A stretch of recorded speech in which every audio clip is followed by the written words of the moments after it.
The UFC is back in Abu Dhabi. I cannot believe 308 is finally here. This is probably the card of the year. I mean, it's stacked from top to bottom. The early prelims has some fights that would be a main event on the Apex. I'm not joking. This is probably... I mean, I hate this main event because I like this guy so much. I mean, I love Max Holloway. Everybody loves Max Holloway. And I think Ilia is a very... first of all, he's a great fighter. Obviously, he's the champion. He beat Volkanovski. But I think he's great. I think he's great for the UFC. I know a lot of people hate him. But I think he does a great job at being, like the villain that the UFC needs. So I'm also rooting for him. I think he's good for the company. I think he's good for the sport. So yeah, as always, I will start from the first fight on the early prelims, and we'll work our way to the top. I will have timestamps in the description, so if you are interested in a specific fight, you can just check them in the description. Enjoy the intro.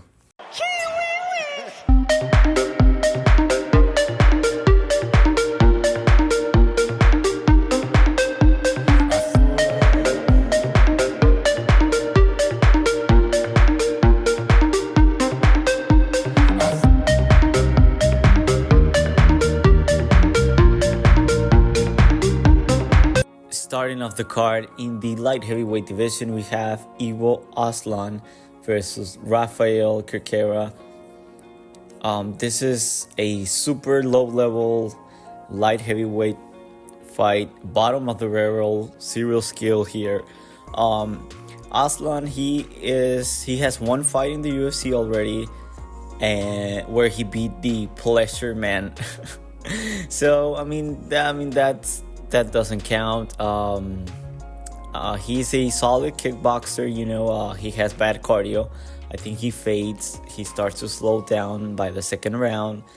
You're just your typical light heavyweight fighter. Like semi decent on the feet, no grappling. He's the like your average fighter in this division. I think this fight is this line is disrespectful. Aslan, he only has a win in the UFC, and that's against the Pleasure Man. But, this guy, Cerqueria, he is 34, and he's just making his UFC debut, so that's red flag number one. He has been beating fucking teachers and taxi cab drivers in Brazil. He's been fighting in a very, very low level promotion. There's no tape on this guy. There's just I think you can only find 2 of his fights. I watched one. He looks, it's a regional fight. He's fighting in fucking bare knuckle fights type rings, but he's still 11-0. He has 7 straight finishes. You're fighting one of the worst guys in an already horrible division, and you're still at a plus money. That's insane. I think that just says you are terrible. I think the books believe this guy is not UFC level, not even a light heavyweight level. He's been fighting at heavyweight, so that you also have to consider that he won't be on the juice anymore. This is the UFC. I have to go with Aslan here. I still think he sucks. I don't think he's very good, but I think he finds a finish. I think he gets it done in the second round. I think both guys will be tired.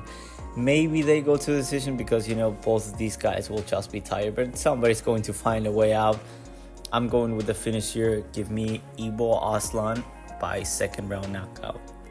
Next up, we have Bruno Silva versus Ismail Naurdiev. Bruno Silva, he is old now. He was...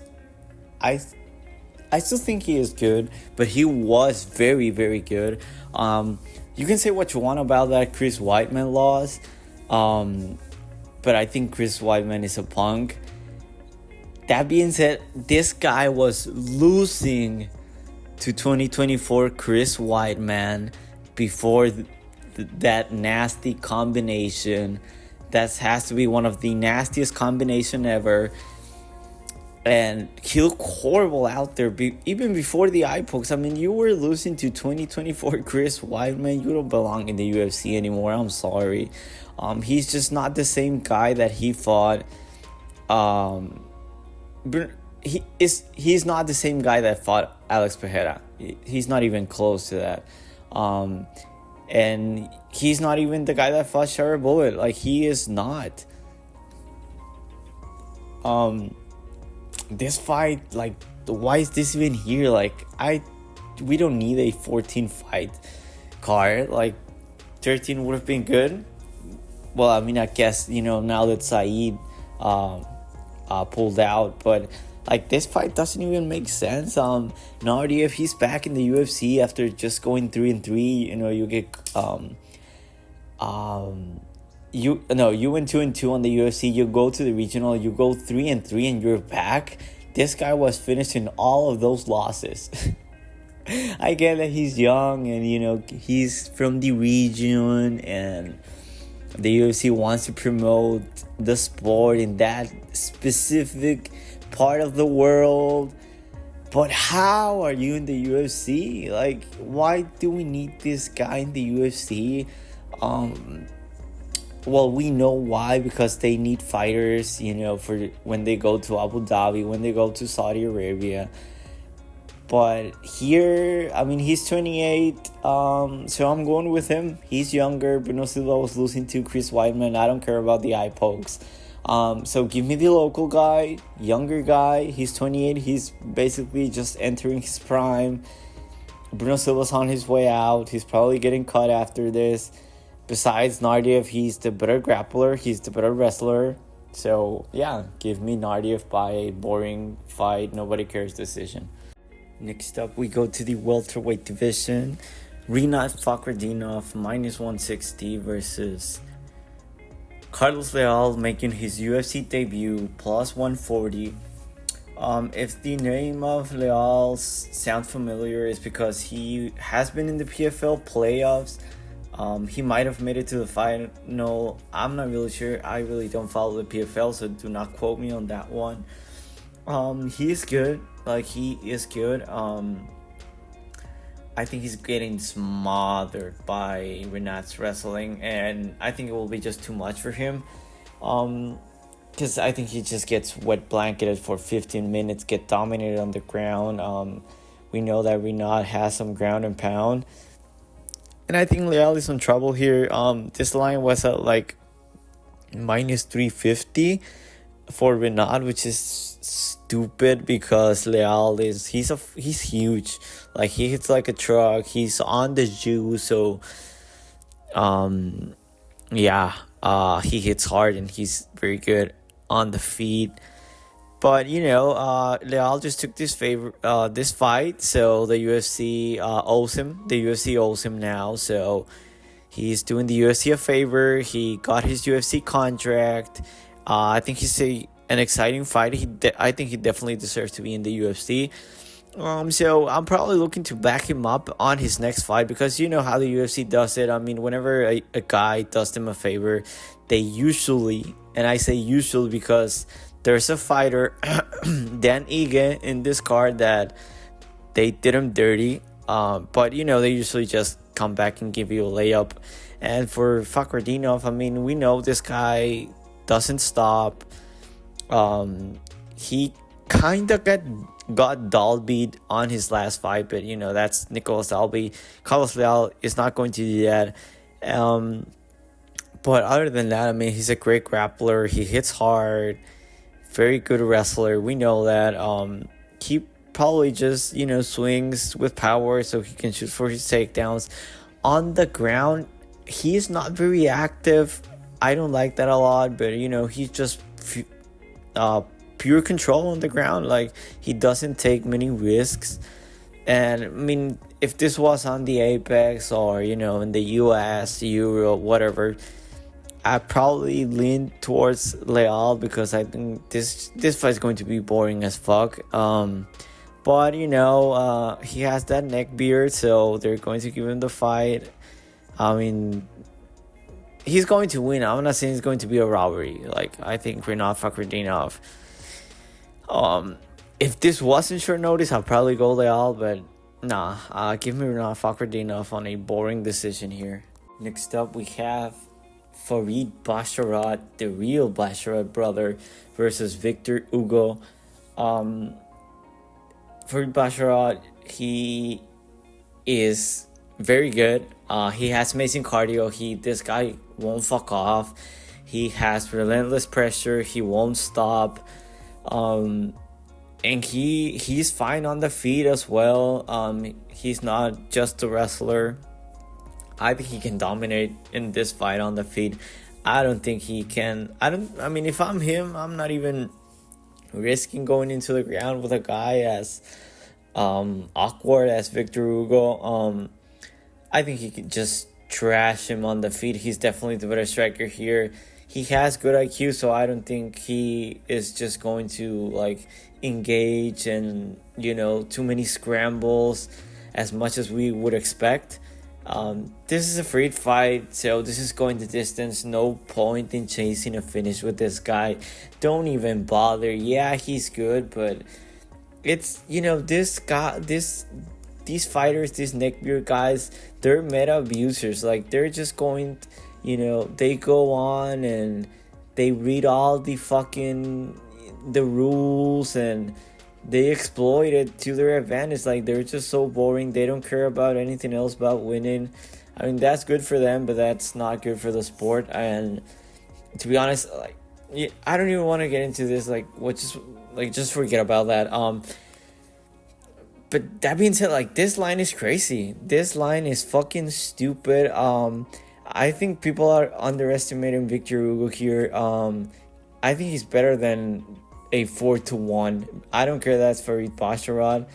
I don't think he should be 4-1. Especially with a guy that fights with no urgency. You know, like, that's just never good. On Hugo, he's a good grappler. Like, he's a decent striker. He's a decent athlete, you know, but this is the UFC, so everybody's good. He has some power in the pocket. He's not very technical. He has some decent kicks, has that submission threat. I think he has like 7 or 8 on his record.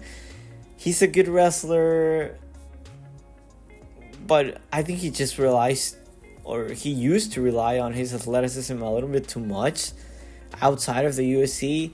In the UFC, you just cannot get away with that stuff anymore. So I think this is a horrible matchup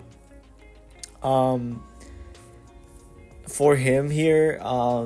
Anytime, you know, we go to that part of the world and the UFC has a fighter that they expect or they want or they are hoping he's going to win, he's going to win.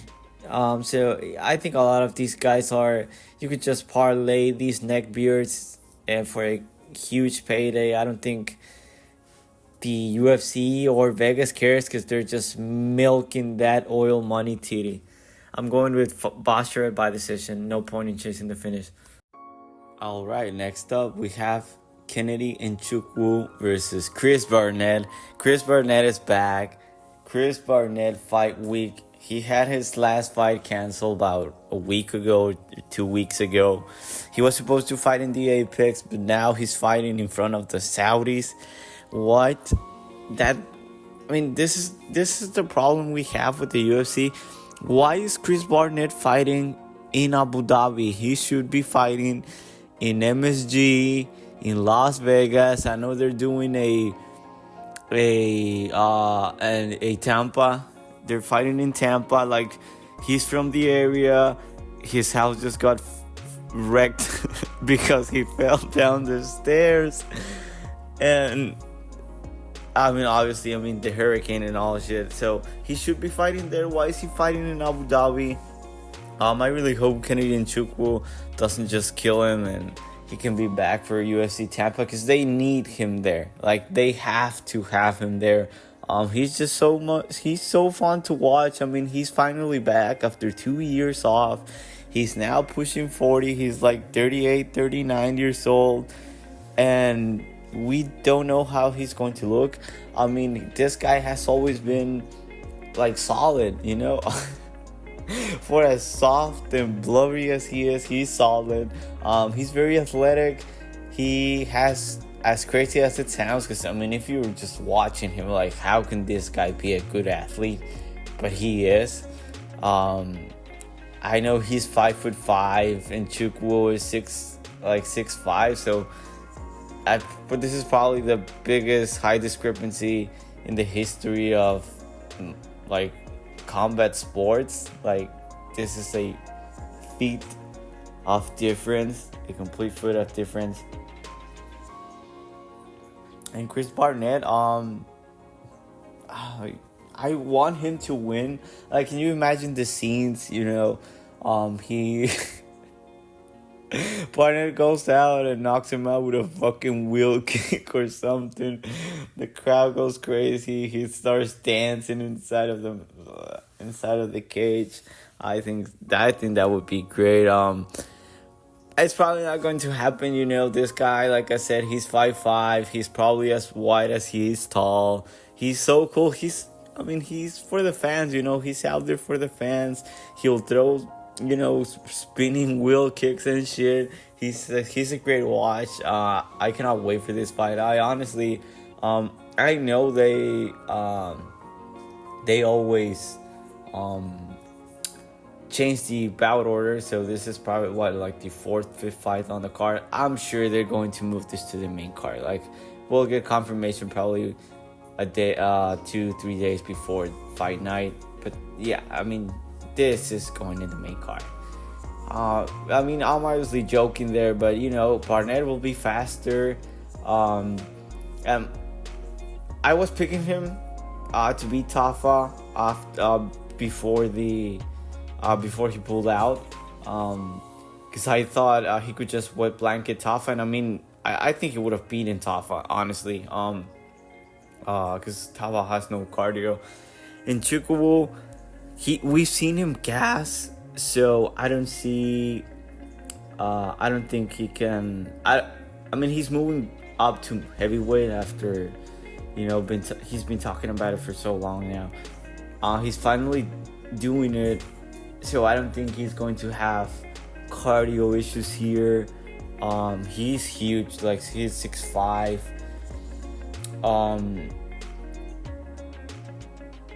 If he wasn't 6'5", I would pick Chris Barnett. I totally would. Like, this guy, Nzechukwu, he lost to OSP on his retirement fight.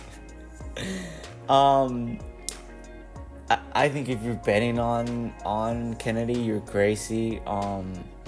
At this line, minus 650, I know Kennedy doesn't have a chin, but you know, all of his, you know, main problems should go away, or at least a percentage of them. You know, his cardio should be at least 30% better. His chin should be better. And besides, I mean, are we even sure like Chris Barnett can reach his chin? Probably not. This fight will be a great laugh.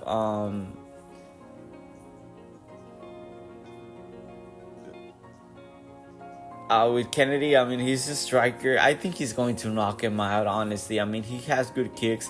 He has great knees. He's very good on the clinch. So he's fighting a dude that's 5'5". He's 6'5". He's going to fucking destroy him with a fucking knee to the face. He's going to grab him. He's going to walk him against, back him down against the fence.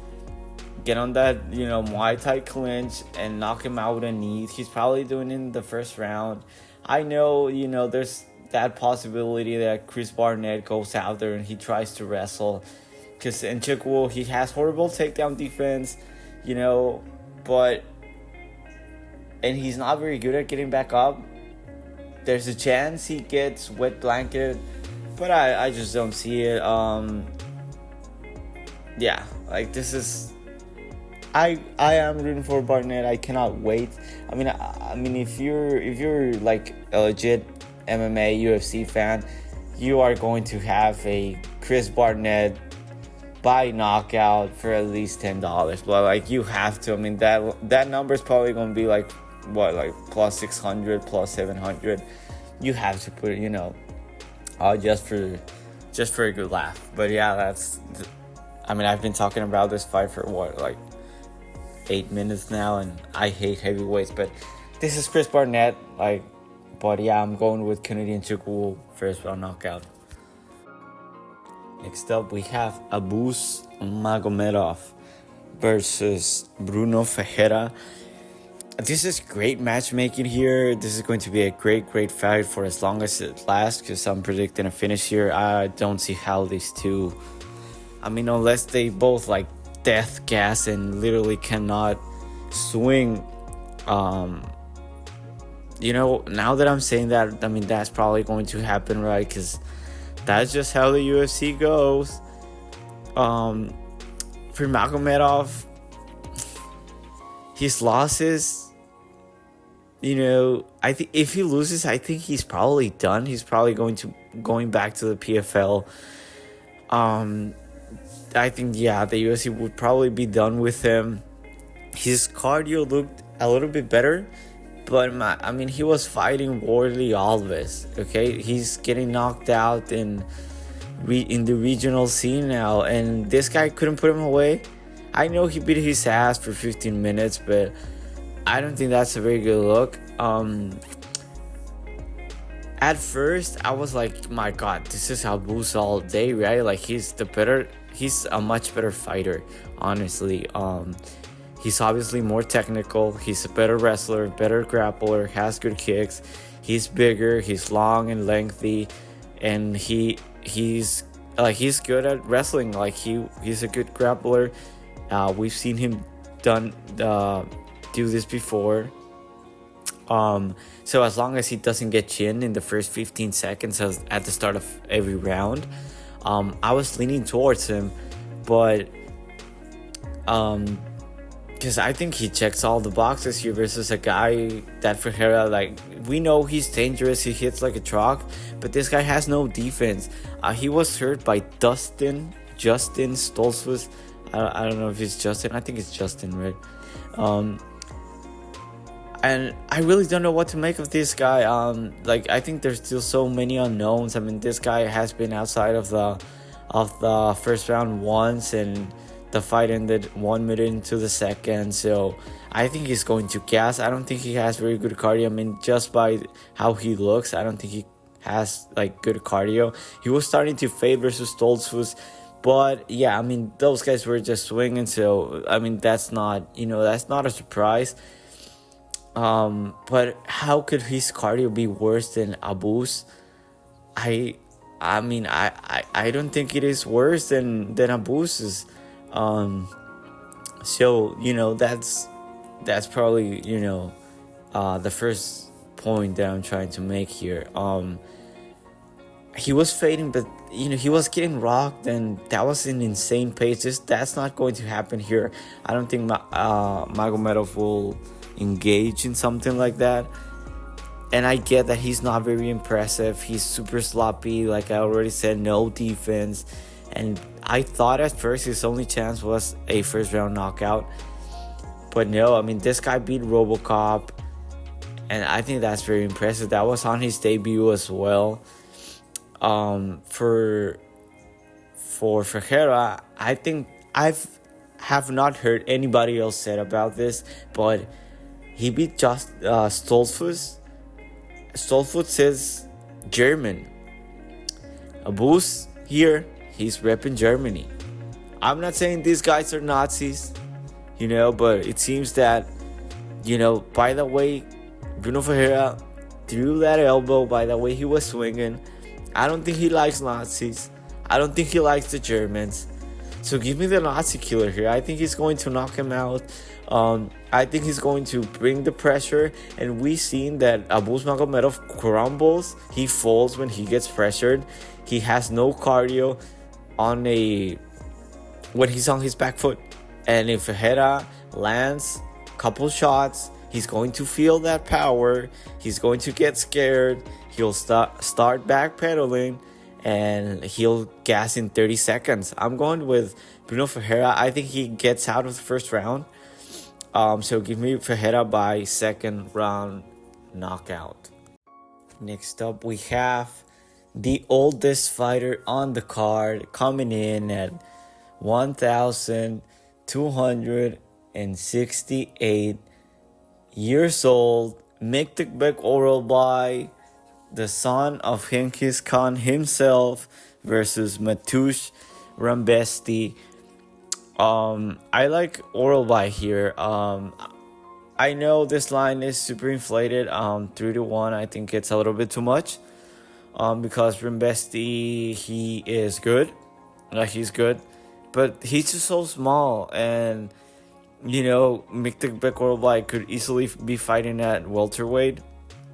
And Rebecki, this line, it's obvious that it has some recency bias in it.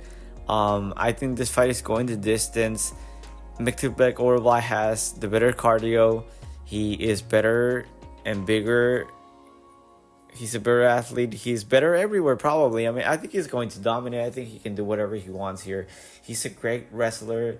Has better cardio than Rebecki. And he won't stop moving forward and putting that pressure. He'll just jab you and 1-2 you to that. He's good from range. He sticks to his guns. He knows what he is. He knows what he isn't. And on the feet, he can just 1-2 Rebecki. Because Rebecki, he's shorter. He fights shorter than he is. And on top of that, he has T-Rex arms. He's not a very good defensive grappler. I think he's getting cooked. Those arms are a problem in the UFC. You can get away with this shit in the regional scenes. Because he was very good there. And on his fight versus Ferreira, I know he got his ass kicked, but I think, he tried to finish him, he couldn't, and he gassed. I don't think that's going to be the case here. So I don't see any of these fighters gassing. So we know what he is now, and I don't think he's very good. I think he already hit his ceiling. So is he UFC level? At lightweight, nah. I don't think he belongs in the UFC. And besides that, I think he's coming back too soon. Look at his fucking face. This guy couldn't see out of both eyes. He was blind out there, and he's coming back already. That was 4 or 5 months ago. I think that's a little bit too soon. With Orolbai's pressure, his wrestling, he's better there. And on the feet, I don't think Rebecki can touch him. So give me Miktekbek Orolbai on a dominant 30-27 decision. The featured prelim of the night, a welterweight bout. Jeff Neal versus RDA. I think Neal is going to win this fight. It's going to be close. I think this line is insane. A lot of people are just saying, oh, this is a lock. Jeff Neal is going to KO him. No way Jeff Neal finds a finish. I get that RDA is super small. He's one of them tweeners. I think he's another version of Gilbert Burns. He's only 5-5 at welterweight. He is pushing 40. He will be 40. His birthday is actually on the same day as he's fighting. And obviously with RDA, he has the experience. He has the name. He's so small and old. His striking has gotten very, very, very good throughout the years.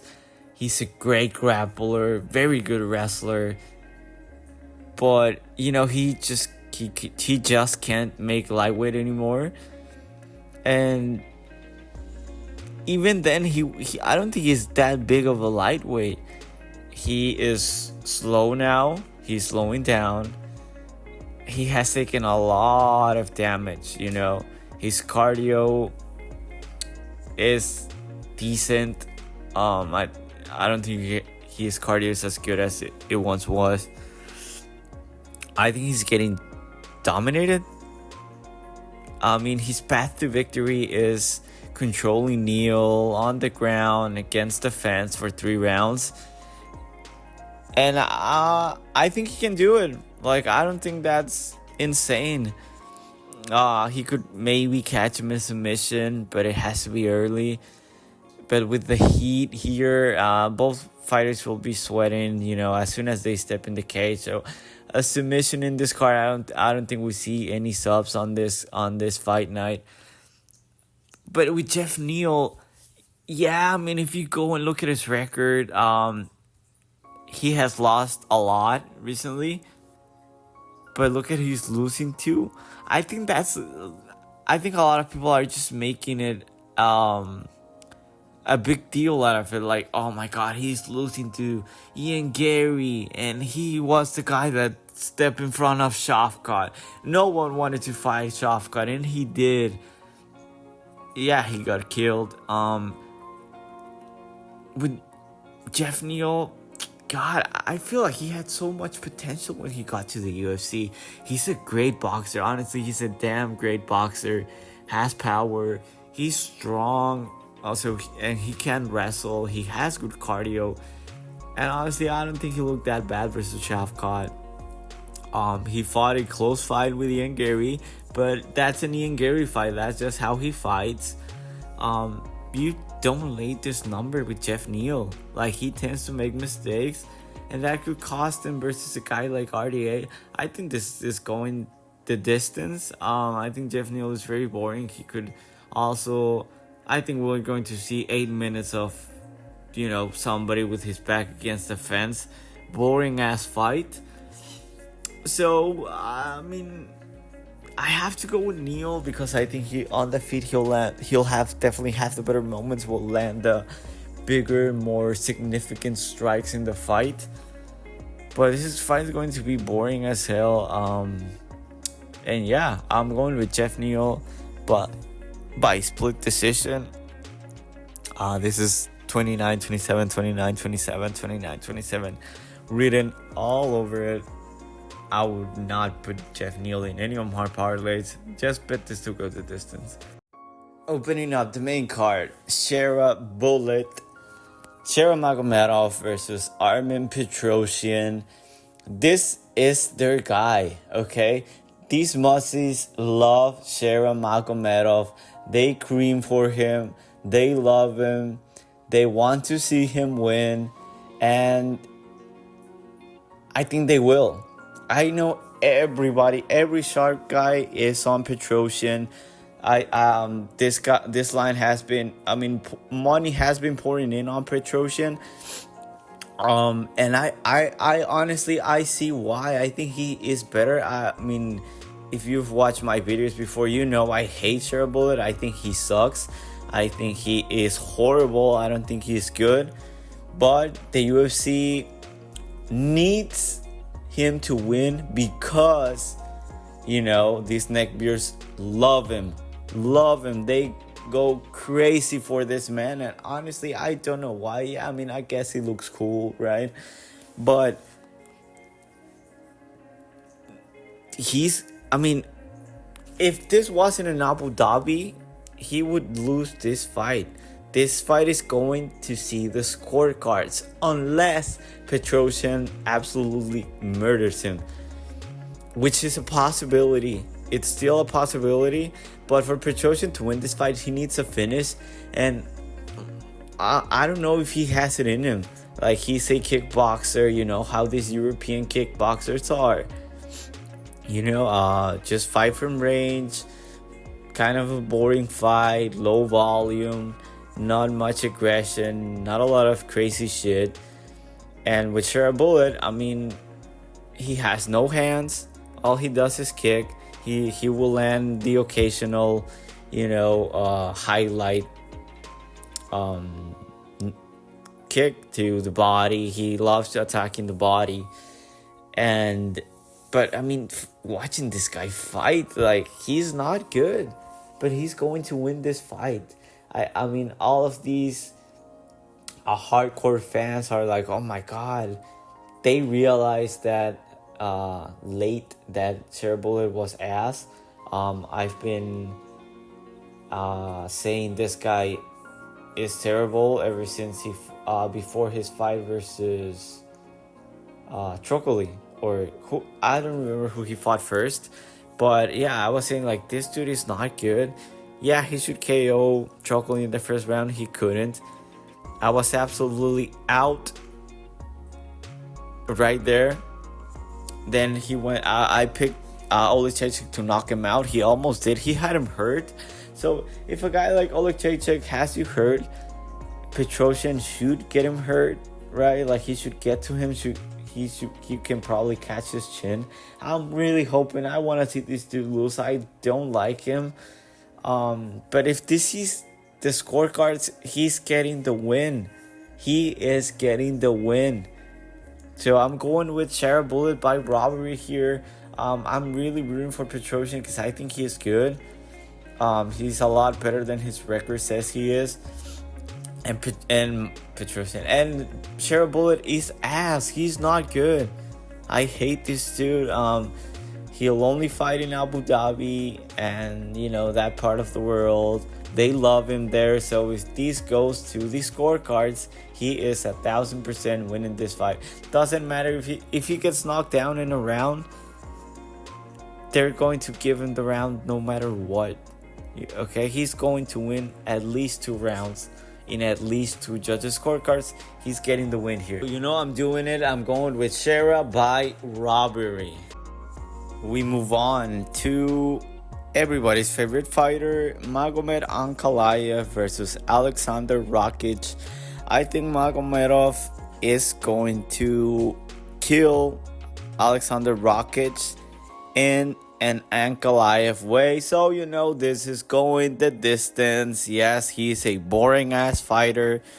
He is ugly as hell. I hate this guy, but he's good. And honestly, I don't think Rakic looked that great versus Yuri.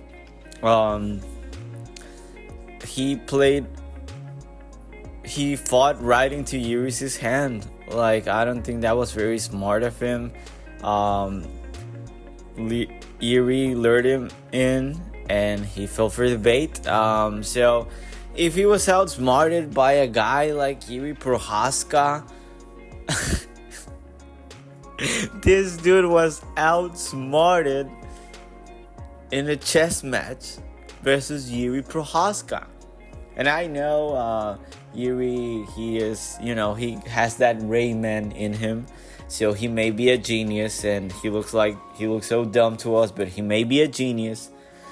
But yeah, I mean, you have to believe Ankalaev will do whatever he wants here. He's a very good striker, low volume, and he will wrestle.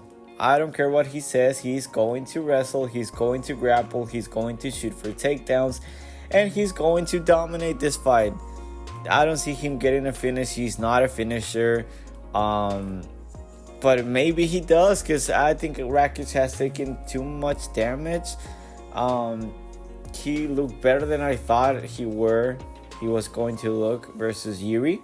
Because I really did not know what to expect of him. Because that injury versus Jan Blachowicz, a couple years ago he would have been gone. Like, that would have ended his career. But now, you know, second fight back, everybody hates Ankalaev. You know, they throw him out here as a minus 400 favorite now, and everybody will be on Rakic because they want to see this guy fail. They want to see him lose. I want to see him lose, but this is not the spot. So I'm going with Ankalaev on a typical Ankalaev decision. We now made it to the featured fight of the night, a featherweight bout. Lerone Murphy undefeated Leron Murphy versus Dan 50K Ige. This is a Leron Murphy fight, so it's going the distance, and it's going to be close, razor close, probably a split decision. But I don't think it's going to be a split decision. I think this is Leron Murphy all day by unanimous decision. So for now, I've been talking about this fight for 30 seconds, and Dan Ige has already got his back taken. Yes, his jiu-jitsu is not good. He makes a lot of mistakes on the ground. And listen, like Leron Murphy, he is good everywhere. Like, I don't think he has too many holes. Let me rephrase that. He doesn't have any holes on his game.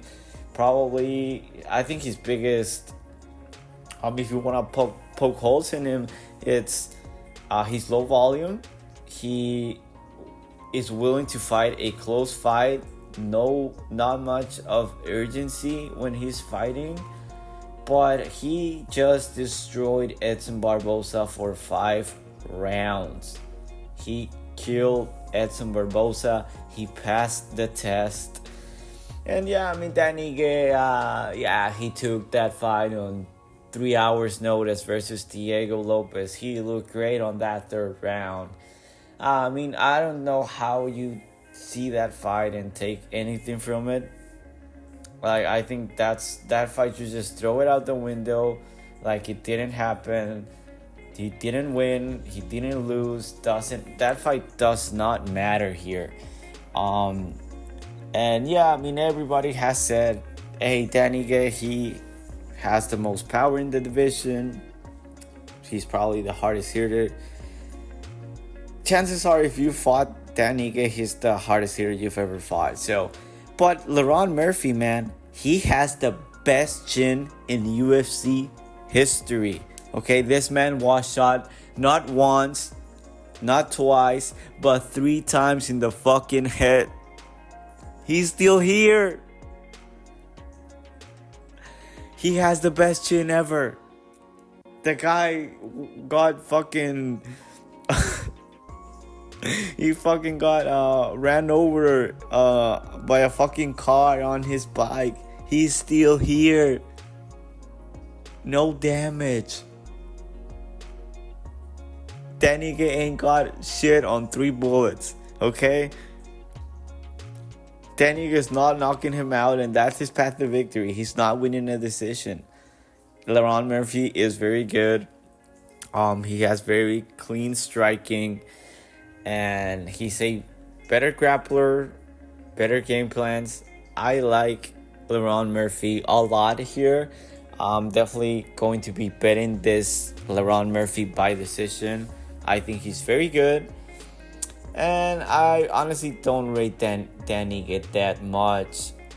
I think this is Leron Murphy easily all day, twice on Saturdays. Yeah, I'm going with Leron Murphy by a unanimous decision win here.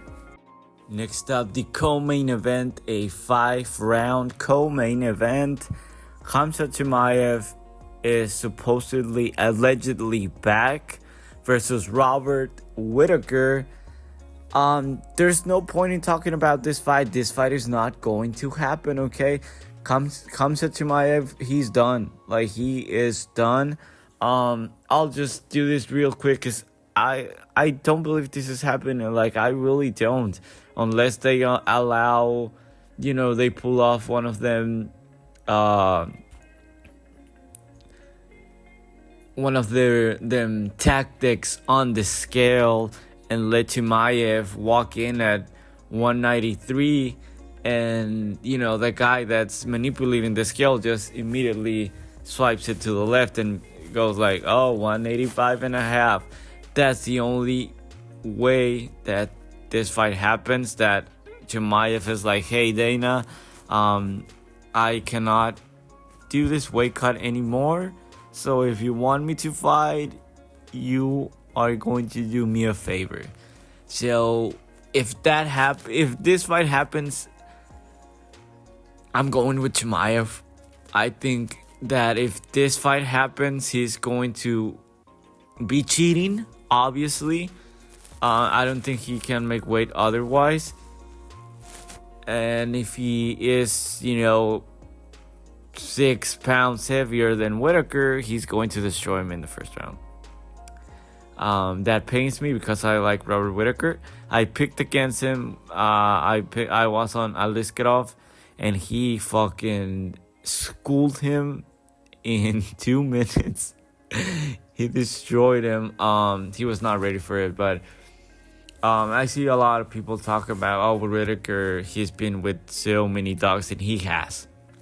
And with Chimaev, the last time we saw Chimaev, he looked bad versus Burns. He looked bad versus Burns too, but he looked awful versus Kamaru Usman. He's the champion and whatever. This is middleweight now, so he's going to have the welterweight skill that Robbert Whittaker also has, so no real advantage there. Yeah, he's big, but Whittaker has fought versus guys like Yoel Romero, Paulo Costa, DDP. DDP is fucking huge. He's much bigger than Chimaev. Chimaev only has his power, his size, and that will fade after 5 minutes. So if Robbert Whittaker survives, Bobby Knuckles survives the first round, he is going to win this fight. So that's the breakdown. Again, this fight is not going to happen, but if it does, I'm going with Chimaev by first round knockout, ground and pound. We finally made it to the bet segment. Everybody knows my bets suck, so you're probably here just to fade them. I would advise you to fade them. Please do not tell this bet because you will lose your money. So first bet of the night. I have a 2.25 unit risk on LaRon Murphy to win by decision at minus 150. We're risking 2.25 to win 1.5 units. Next, we have the Renat Fahkratdinov versus Carlos Leal fight to go over 2.5 rounds. Parlay that with Ankalaev on the money line. We're risking 3 units to win 2.6 units. Next, we have one of the first of 2 dart throws. Shara Magomedov to win by split decision. Unfortunately, my book didn't offer the option to Shara Magomedov by robbery. I would have hammered that, but I have to work with what I have. $15. So 0.15 units to win. 0.8 units, that's not bad.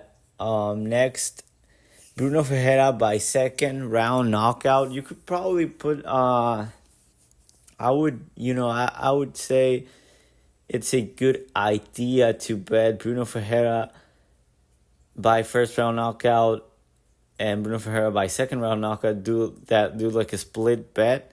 I'll just have $10 to back up my prediction that he's going to kill that Nazi. So at plus 750, that's a typo. I'm betting to win 0.75 units. And finally, our parlay, risking 2.2 units to win 2 units. We have Miktek Orolbai on the money line. Parlay that with Farid Basharat on the money line. And finally, last leg, LaRon Murphy versus Taniguy to go over 2.5 rounds. Parlay that together. We have ourselves a nice pick'em line at minus 110. 2.2 units to win 2 units. That's perfect for me. Let's just go right into the main event. And we finally made it to the main event. If you made it this far, I would appreciate if you leave a like, subscribe if you are not subscribed. It would be much appreciated. Let me know in the comment section down below what is your favorite bet this week.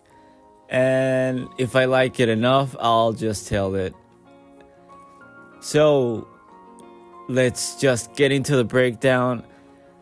I I hate this. On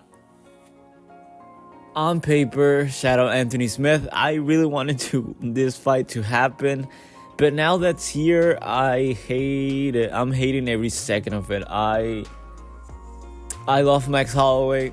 I think everybody loves Max Holloway. He is great. He's a legend. He's a GOAT, man. Like, everybody loves him. He's inside the cage, he's a fucking beast. Outside the cage, he seems like a really nice guy. And I don't want to see him lose. I hate seeing Max Holloway lose. I think everybody does. And on the other hand, I like Ilia Topuria. I like this guy. I briefly talked about this on the intro of the video. The guy, he's just trying to sell his brand. That's all he's trying to do. Whether you like it or not, he may seem a little bit arrogant at times, or like he's too cocky. And if that's his personality, I mean, whatever. I don't think he is. I think he's just trying to play a paper, trying to play a role. He wants to be this like villain, and Ilia, you know what? Ilia seems like a guy to be manifesting stuff, That's the vibe he gives me. So I think he's, like, he talks the way he talks. So on his mind, he's manifesting, If he talks confident, if he says he's going to go out there and knock out Volkanovski in round 2, he goes out and does it. So, I mean, say what you want about him. I like the guy a lot. I think he's very good. I hate his fans, though. Like, his fans are the worst fans in the probably. Yeah, I mean, I think they're worse than the Jon Jones's fans for sure. I mean, I don't want to talk about Jon Jones, but like, if you go on Twitter, on YouTube, on a video, and if Ilia Topuria is the topic, you're gonna see hundreds of comments of grown ass men, that have a very sad, pathetic life, that they are worshiping another grown man. And like, I saw the other day a guy he got into an argument about Ilia Topuria. I remember now. So you know that the UFC always tries to shoot these little promos for these main events, be it the Apex or a pay-per-view card like this one, and they were touring inside Ilia Topuria's freaking mansion. And I mean, it looks like a fucking 10 million euro house. And people were saying like, damn, this dude, like, how the fuck do you have this much money? Like, this is not UFC money. So, in the comments, people were going at, I saw some Ilia fans were saying, oh, like, this guy he's out there, he's making moves, I saw him, he was doing some modeling shots because he's so handsome, he's so pretty, he's so good looking. Nah, like, that's not it. Like, nah, like, you cannot be out there trying to live your life through another man.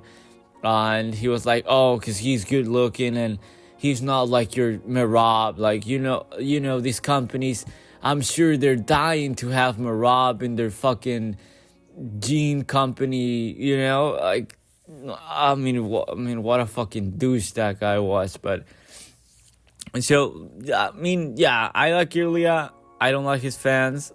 I love Max, but I also don't like Max's fans.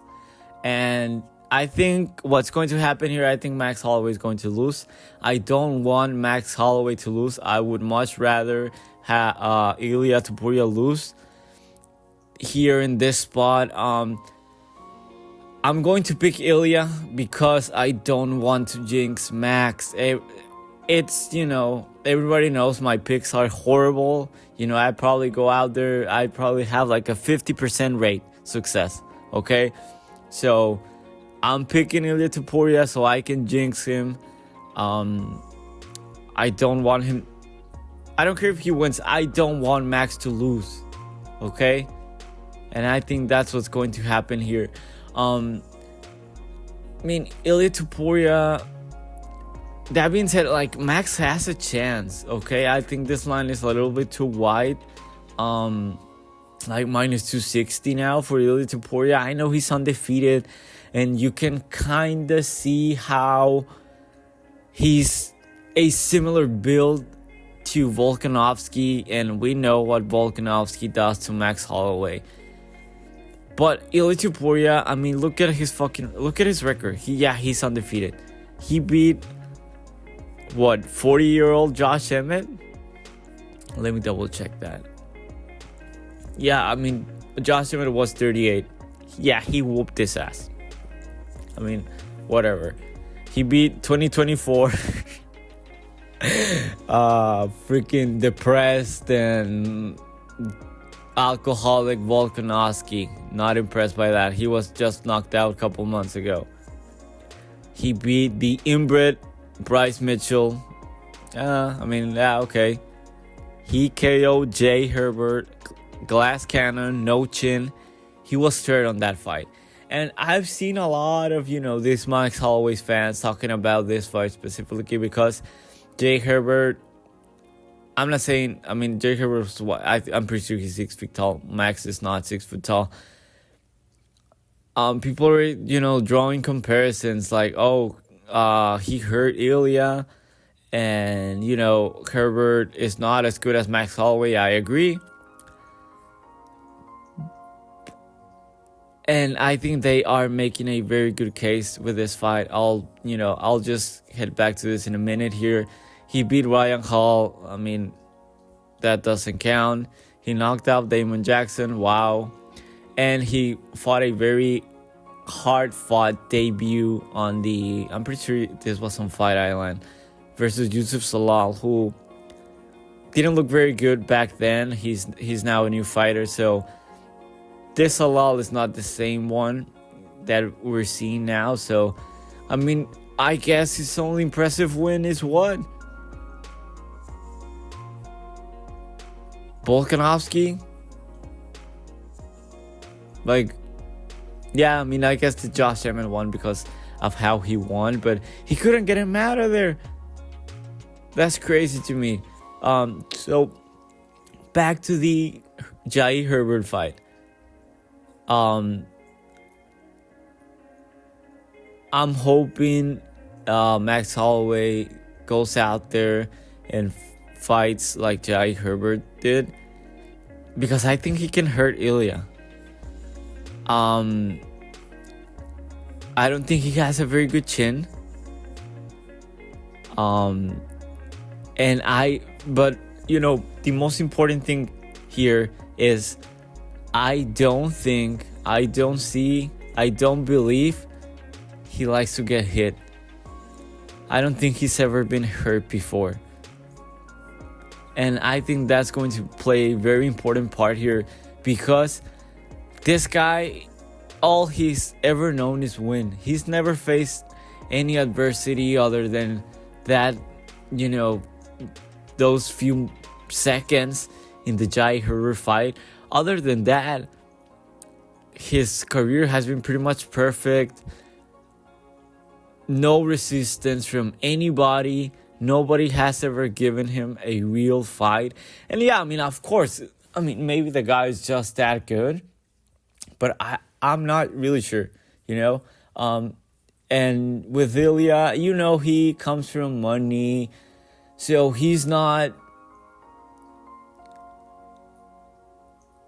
He doesn't have that dog in him, that character that you build when you're in the streets and, you had a very rough childhood. This guy comes from money. So what happens when things don't go his way? Is he going to throw out a tantrum like he did when he was a spoiled child? Maybe. Or is he going to found some new character and fucking destroy Max Holloway? That's possible too. And with Max Holloway, He's only lost to Volkanovski. He lost to Poirier. That was at lightweight. You have to go back to fucking Conor McGregor and Dustin Poirier. I know he has a loss in his fucking record. I don't remember who is. It's just one of those losses. But he's only lost to Dustin Poirier, Conor McGregor, and Alexander Volkanovski. You have to be a legend, a GOAT of the sport to beat a guy like Max Holloway. Ilia Topuria, he has potential to be that. I understand and I agree. I think he has potential to be one of the GOATs, especially at this division. He hits like a truck. And Max Holloway, he loses to the elites. Ilia Topuria, he is similar, he's shorter. He's not as small as Volk, but he doesn't have the reach that Volk has. Ilia Topuria is a phenomenal boxer, but he's not a better wrestler than Volkanovski. Yeah, he has very good wrestling, very good jiu-jitsu. I don't think he has the cardio to do that. Like, Volkanovski, he was having success on the feet, but he could also just take Max down. Because he had the cardio. Ilia Topuria does not have that 5-round wrestling cardio. He does not. So if he cannot get Max out quick, I think this has controversial fight, controversial decision written all over it. Like, Ilia could look good the first 2 rounds, and then he starts to slow down. Max being a downloader, he starts to get into his flow, and he starts piecing Ilia up. Because his volume will just keep creeping up every single round. Ilia Topuria, we'll see what he does, how he reacts to being punched in the face for 25 minutes, because that's what Max is going to do. He's not going to hurt Ilia with a huge, with a huge shot. He's not. He's not going to do that. He's going to piece Ilia up, try to, outvalue him. While Topuria's out there, maybe getting a little pissed, frustrated. He cannot find Max because only Volkanovski, Conor McGregor, Dustin Poirier can do it. And with Max, the thing that is really keeping me away from picking him here, it's the weight cut. Like, he just bulked his way up, a real bulk to fight Justin Gaethje. He looked phenomenal. I thought he should have just stayed at lightweight, honestly. I don't know how his body's going to react to cutting to featherweight again. He's not old, but he's been fighting for too long. He's been in so many wars, and he's going to bleed. As soon as Topuria lands a straight shot, Max is going to start bleeding. That is going to play a part. On his fight with Gaethje, he dominated. Yes, I love Max Holloway. I was on Max Holloway that night. I picked him to win, but Justin Gaethje is not good. He's not technically good, and he was fighting on a broken nose. So Max fought a perfect fight. He got in my opinion, is the best knockout in the history of the UFC, because everybody jumped out their seats. Like, it was UFC 300. Nobody really expected it. The way Justin Gaethje fell, the celebration, UFC 300 living up to the hype. It's the best KO. It may be not the most impressive or, like a nasty KO, but all things considered, it's the best knockout in the history of the UFC. And I don't think you can change my mind. But Max Holloway, I really want him to win. It's definitely going to be a controversial decision. It's going to be the big shots of Topuria versus Max's volume. Everybody was saying this exact same thing in the Gaethje fight, and look how that turned out to be. I don't want to watch this fight. I mean, if Topuria goes out there and knocks Max Holloway out, he will be the first guy to do so. There's always a first time, God, I hate this fight. I hate this fight. I don't want to see Max Holloway lose. I would much rather see Topuria lose. But yeah, I really don't know what else to say here. I think Ilia Topuria is going to win a decision. He's going to be he will, panic, shoot takedowns whenever he starts feeling uncomfortable on the feet, because I think he will. Yeah, he's a great boxer, but this is MMA.